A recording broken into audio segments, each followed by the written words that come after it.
membaca pembahasan tentang sektor ekspor nikel Indonesia dengan Uni Eropa di World Trade Organization. Pendahulunya yaitu nikel menjadi salah satu logam yang paling sering dimanfaatkan dalam dunia industri. Hal ini disebabkan karena nikel merupakan logam yang sangat elastis. Dengan begitu, nikel akan lebih mudah dibentuk menjadi berbagai macam bentuk. Meskipun memiliki tekstur lentur, nikel sangat mudah untuk dibentuk. Nikel merupakan logam dengan warna putih keperapeakan sedikit semburat keemasan. Nikel tergolong logam transisi dan bersifat keras serta ulet. Nikel dapat dimanfaatkan dalam kehidupan sehari-hari, terutama dalam sektor otomotif. Nikel menjadi bahan baku utama dalam pembuatan segala jenis kendaraan. Nikel juga dapat dimanfaatkan pada sektor arsitektur dan konstruksi. Baja yang mampu menahan karat mengandung nikel yang sangat berperan penting pada bidang konstruksi. Memiliki sifat yang tahan panas, membuat berbagai bangunan yang menggunakan baja tahan karat ini tidak mudah terbakar. Nikel juga dimanfaatkan dalam memproduksi senjata serta menjadi bahan opsional dalam pembuatan baju besi. Nikel juga digunakan untuk membuat pelat baja yang kokoh dan kuat untuk tujuan perang atau kegiatan militer lainnya. WTO atau Organisasi Perdagangan Dunia merupakan organisasi internasional global yang mengatur tentang perdagangan internasional. WTO merupakan lembaga internasional yang bertugas dalam mengakomodir permasalahan perdagangan global yang dihadapi oleh berbagai negara.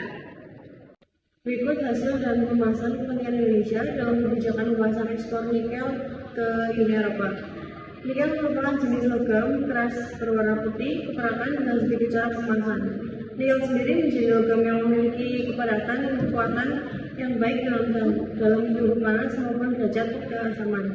Karena sifatnya nilai nikel menjadi komoditas yang sangat penting dalam dunia industri mesin.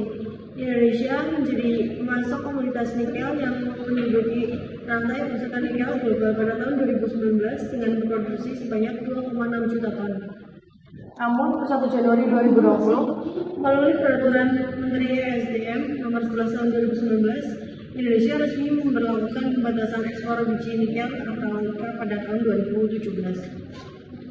Kebijakan ini diberlakukan karena berbagai faktor, yakni ditemukannya fakta baru cadangan nikel Indonesia akan habis dalam jangka waktu 7,3 tahun, terhitung konservasi sumber daya alam. Ini dilakukan untuk mengelola sumber konservasi sumber daya alam ini dilakukan untuk mengelola sumber daya alam agar pemanfaatannya dilakukan secara bijaksana untuk menjamin kesediaannya yang berkesinambungan di masa depan dengan tetap melakukan peningkatan kualitas keanekaragaman dan nilainya.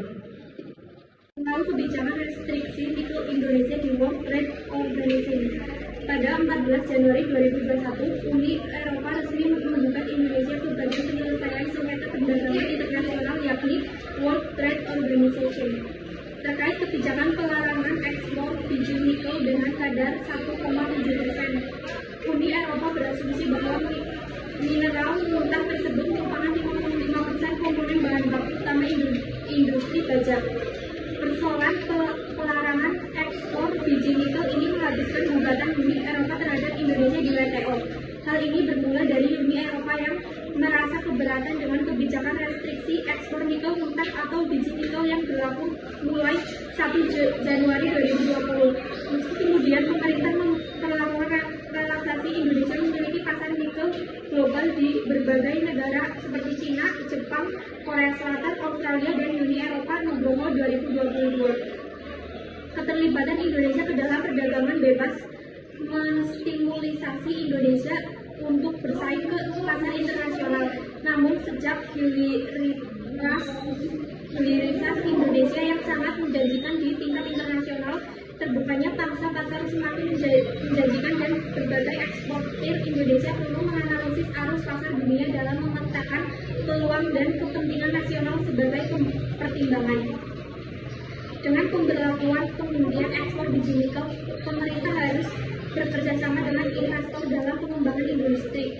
Sebagai konsekuensinya, kasus ini dibawa ke World Trade Organization, namun sayangnya harus sengketa ekspor nikel Indonesia dengan Uni Eropa dengan World Trade Organization mengalami kekalahan gugatan tersebut dan harus memberikan klaim ganti rugi untuk Uni